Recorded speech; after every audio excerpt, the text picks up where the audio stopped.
Bonjour, Michel de Pixapicture. Alors comme vous pouvez le voir sur la miniature, ce Mac Photo est à cheval entre le mois d'août et le mois de septembre, vacances oblige. Alors dans ce Mac Photo, je vais vous parler d'un nouveau plugin qui vient de sortir pour Photoshop. Il est gratuit et bien sûr il n'y aura pas que de la technique. Je vais aussi vous parler d'une flopée d'expositions que vous pouvez aller voir soit à Arles, soit à Évian, puisque je vous en ai déjà parlé dans la dernière vidéo que j'ai faite, ou évidemment à Visa pour l'image à Perpignan. On voit ça tout de suite. Allez, c'est parti.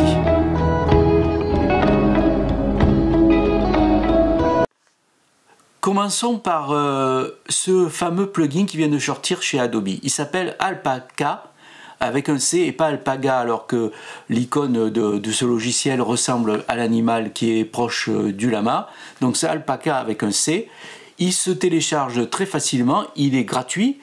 Donc je vous ai mis le lien pour le télécharger. Alors juste avant de télécharger, on va vous demander un mail et de créer un mot de passe. C'est absolument gratuit. On va aussi vous demander quelques informations, si vous êtes un designer, un créateur, etc., un photographe, etc. Donc vous faites ça, vous le téléchargez. Alors comme vous pouvez le voir, c'est pas besoin d'avoir la dernière version de Photoshop, notamment la version 2023 bêta, qui permet justement de créer des images avec l'intelligence artificielle. Là, même si vous avez la version jusqu'au 2021, ça va marcher, vous pouvez installer ce plugin dans votre Photoshop 2021. Alors, vous allez télécharger un fichier qui est avec la terminaison CCX, qui est la terminaison de tous les plugins. Alors, si vous avez, c'est très facile, si vous avez Creative Cloud, là c'est encore très facile, il vous suffit d'aller dans Creative Cloud et de faire gérer les plugins et il va vous l'installer automatiquement dans Photoshop, vous n'aurez rien à faire. Sinon, il faut que vous alliez installer ce petit logiciel avec la terminaison CCX dans l'endroit où sont les plugins dans Photoshop. Alors si vous êtes un peu perdu, le logiciel qui permet ce téléchargement de Alpaca, il y a un guide qui est très bien fait et donc vous devriez vous en sortir. La preuve c'est que moi j'y suis arrivé, donc je pense que vous allez pouvoir y arriver. Alors ce logiciel, ce petit plugin permet de créer des images artificielles grâce à l'intelligence artificielle. Alors, je vais vous montrer sur l'ordinateur comment ça marche, c'est très facile. Hein. Les menus, évidemment, tout est en anglais, mais enfin, c'est très facile à comprendre. Et vous allez voir, alors toujours, comme tout ça est gratuit et que c'est les versions bêta, vous ne allez pas pouvoir gérer des fichiers qui sont plus grands que 1024 pixels de chaque côté. Donc, si vous faites des essais, faites avec des fichiers qui sont moins de 1024 pixels par côté. Voilà. Alors, on va tout de suite aller sur l'ordi. Je vais vous montrer un peu comment ça fonctionne. J'ai pas fait beaucoup d'essais, hein, mais vous allez voir, c'est quand même presque assez illimité et c'est assez marrant à faire. Ça donne des résultats absolument dingues. Voilà, on y va tout de suite et puis on se retrouve après. Alors, une fois que vous avez téléchargé donc le plugin Alpaca, et vous allez sur Photoshop. Alors, où trouver ce fameux module? Il faut aller dans module externe et vous le trouvez Alpaca et vous cliquez. Voilà. Alors, la première fois que vous allez ouvrir Alpaca dans Photoshop, il va vous redemander votre mail et votre mot de passe. Bon, là, moi, ça fait plusieurs fois, donc apparaît cette fenêtre. Alors, il faut évidemment Open a Document to Continue, il faut créer un document. Alors, comme pour tout ce qui est version bêta sur l'intelligence artificielle de chez Adobe, vous ne pouvez pas créer des fichiers trop lourds et le maximum de pixels c'est 1024 par 1024. Alors, ce que je vais faire, c'est que je vais créer un nouveau fichier nouveau, et je vais faire 1024 pixels par 1024 pixels. Je le mets en transparent et je fais créer. Voilà. Donc à partir du moment là, vous avez, alors je vais peut-être un peu agrandir, comme ça on verra un peu mieux. Voilà.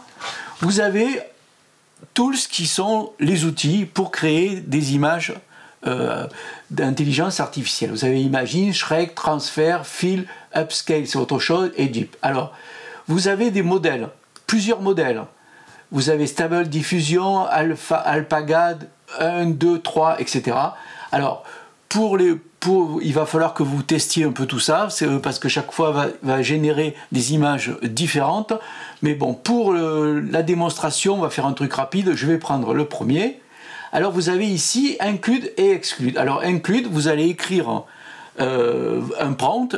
Alors, il faut l'écrire en anglais, mais là, je vais vous montrer une astuce si vous n'êtes pas très fort en anglais. Et on va commencer par l'outil qui s'appelle Imagine.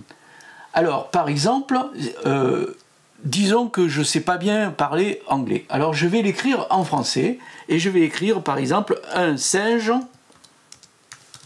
sur un arbre. Vous voyez? Alors, bien sûr, il ne le prendra pas. Alors, ce que je fais, c'est que je sélectionne mon texte en français, je fais un clic droit, et là, vous voyez, il y a un menu qui s'appelle « Traduire un singe sur un arbre ». Vous faites ça. Il vous le propose, « A monkey on a tree », et vous faites « Remplacer par la traduction ». Alors, ce que je viens de faire là, ça marche pour tous les logiciels de chez Adobe, que ce soit Bridge, que ce soit Lightroom, que ce soit Photoshop. Tout ce que vous écrivez, par exemple, pour les mots-clés, pour les descriptions, vous pouvez les écrire en français. Après, vous sélectionnez le texte en français, vous faites un clic droit et ça se transforme en anglais. Donc vous voyez, c'est assez pratique, pas besoin d'aller dans Google Traduction ou autre chose, vous restez dans le logiciel, par exemple, comme là, Photoshop. Alors j'ai fait A Monkey on the Tree, alors vous avez plusieurs...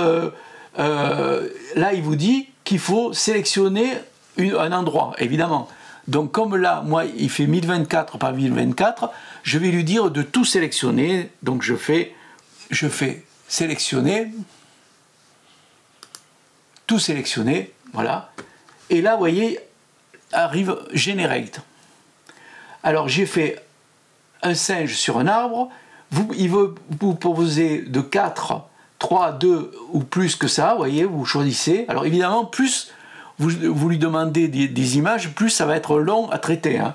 Après, vous avez les pas, c'est le nombre de démarches qu'il fait. Donc, ça va de 20 à, vous voyez, 19, 20. Vous pouvez faire... Alors, on va faire un truc simple. Hein. Voilà, on va laisser par défaut 4 images. Voilà. Et alors ici, à Advanced Setting, vous pouvez avoir encore faire un prompt plus ou moins fort. Ça va de 0 à 7. Et si vous voulez faire ici des trucs que vous pouvez empiler pour faire des mosaïques et tout ça, donc là j'ai mis non. Donc pour l'instant on fait simple, après c'est à vous de voir ce que vous pourrez faire. Alors ce qu'il y a, c'est que vous avez Include, mais vous avez Exclude. Ce qui est intéressant, c'est-à-dire que si par exemple un singe sur un arbre, mais vous ne voulez pas certains trucs, par exemple, qui vous sortent quelque chose style dessin, style 3D, vous le mettez dans Exclude et il va justement éviter de vous mettre ce que vous ne voulez pas mettre. Alors là, on fait Include, on fait un truc simple et je fais Générer. Alors, ça peut être très long. Alors, vous voyez, il est en train de travailler. Des fois ça va vite, des fois ça dépend de votre matériel et bien sûr tout ça passe par internet. Alors voilà, qu'est-ce qu'il va me sortir? Voilà, il a sorti 4 images. Alors si vous faites Add All, il va vous mettre 4 calques différents. Alors ou alors vous pourrez, si vous faites là, vous cliquez sur le premier, deuxième, vous voyez, des fois c'est pas terrible, troisième est pas mal, le troisième. Alors je vais choisir le troisième, je clique dessus, et voilà. Alors vous voyez, c'est quand même assez fantastique. Alors évidemment, vous pouvez régler, vous pouvez faire plein d'essais et tout ça. Alors, on va prendre maintenant un autre outil. Alors vous avez l'outil, alors évidemment ça fait des fichiers de 1024 par 1024, mais vous pouvez, une fois que c'est fait, faire upscale, et là vous pouvez multiplier la taille par 2 et jusqu'à 4. Donc là, ça peut vous faire des fichiers quand même qui sont assez intéressants. Voilà. Alors je ne vais pas le faire. Alors il y a quelque chose qui est intéressant, c'est évidemment, vous avez plein de modifications, et notamment, vous avez ici Jeep qui permet, si vous voulez, de reproduire certains gestes en faisant des images artificielles. Si par exemple vous voulez quelque chose qui bondit, par exemple un saut, vous prenez une image où ça saute et puis après vous demandez par exemple au singe de faire un singe qui saute, un jaguar qui saute, etc., etc. Alors vous avez aussi transfert. Alors transfert par exemple, alors vous voyez là il vous remet, alors je vais me remettre ici et par exemple là j'ai envie de changer le singe, j'ai envie que ce soit un lion à la place d'un singe. Alors vous utilisez transfert, vous écrivez à la place, vous écrivez un lion et vous faites générer et normalement il va remplacer la tête du singe par celle du lion. Je le fais pour voir ce qu'il fait. Alors c'est évidemment, voilà, regardez ce qu'il a fait.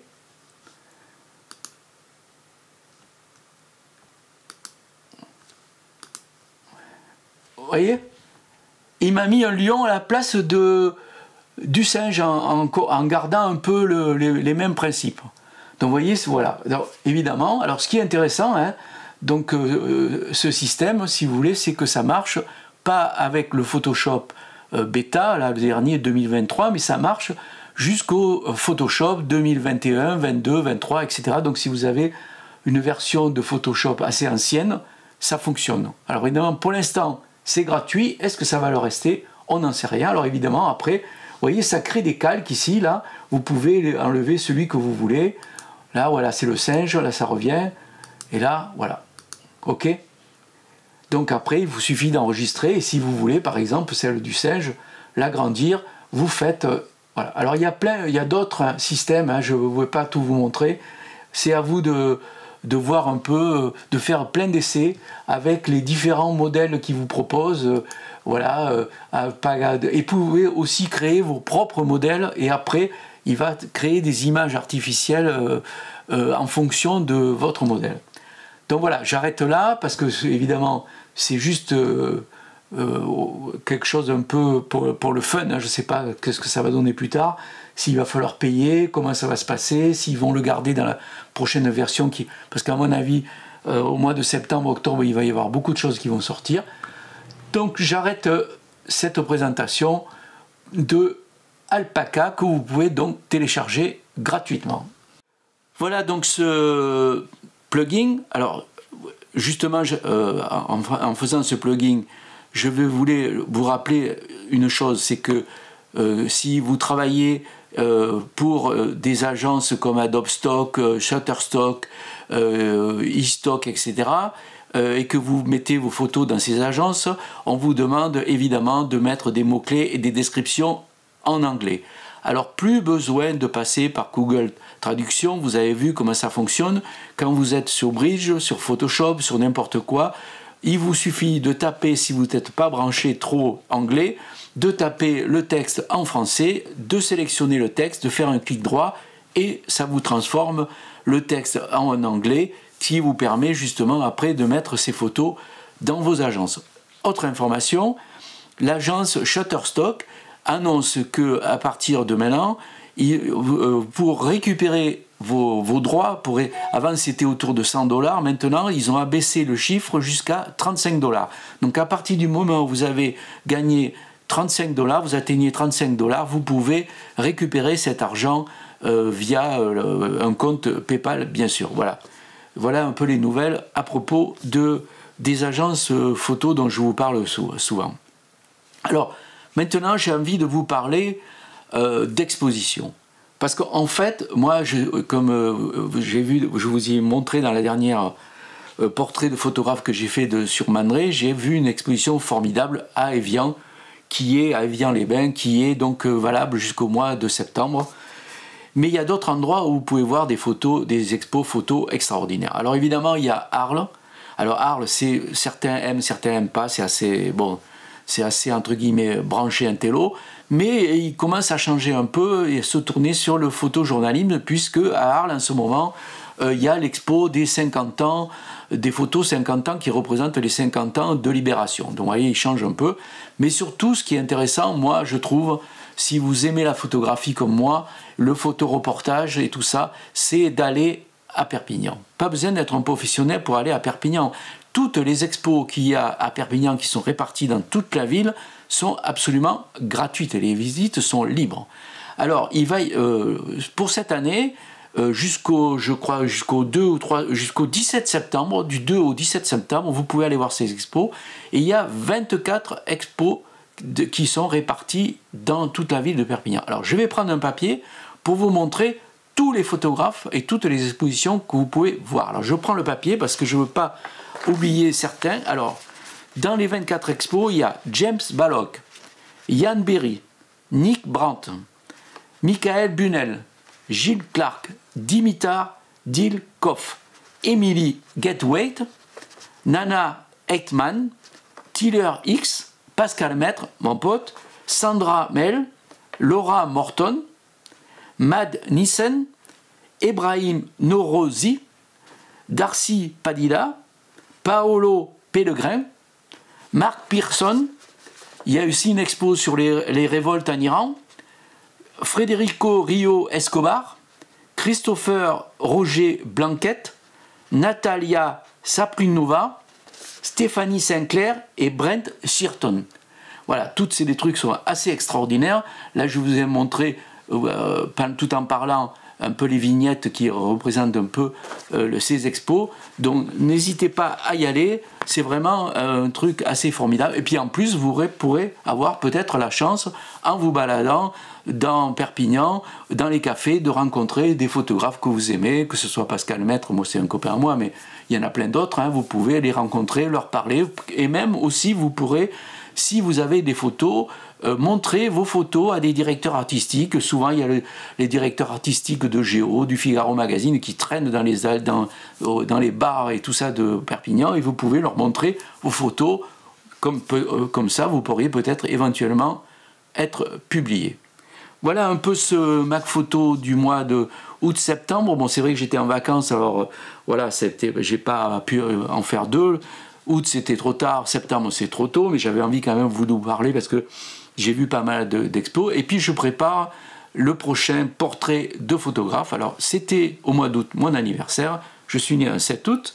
Et on m'a offert plein de cadeaux. Et notamment, on m'a offert ce livre. Ce très beau livre d'un photographe qui s'appelle René Bury, et donc c'est lui dont je vais faire le portrait bientôt et qui va sortir dans une semaine ou deux, René Bury de chez Magnum. Voilà, alors j'espère que cette vidéo vous a plu, que vous allez vous amuser avec Alpaca là. Bon, on se demande à quoi ça peut servir, mais bon, toujours utile. Pour l'instant, de toute façon, c'est gratuit. On va voir qu'est-ce qui va se passer après, parce que je pense que à la rentrée, il va y avoir beaucoup de changements. J'ai vu que On One Photo Raw et Luminar Neo préparent aussi des nouvelles versions, payantes évidemment. Hein. On va voir ce qui va se passer, toujours avec cette fameuse intelligence artificielle qui est en train d'envahir tous ces logiciels. Voilà. Je termine là. Portez-vous bien, faites encore des photos, il fait beau là en ce moment, c'est formidable. Allez voir des expos parce que c'est quand même en regardant le travail de grands photographes qu'on peut s'améliorer en photo et surtout essayer de se créer son propre style, son propre univers. Voilà, je vous laisse, salut, portez-vous bien, ciao.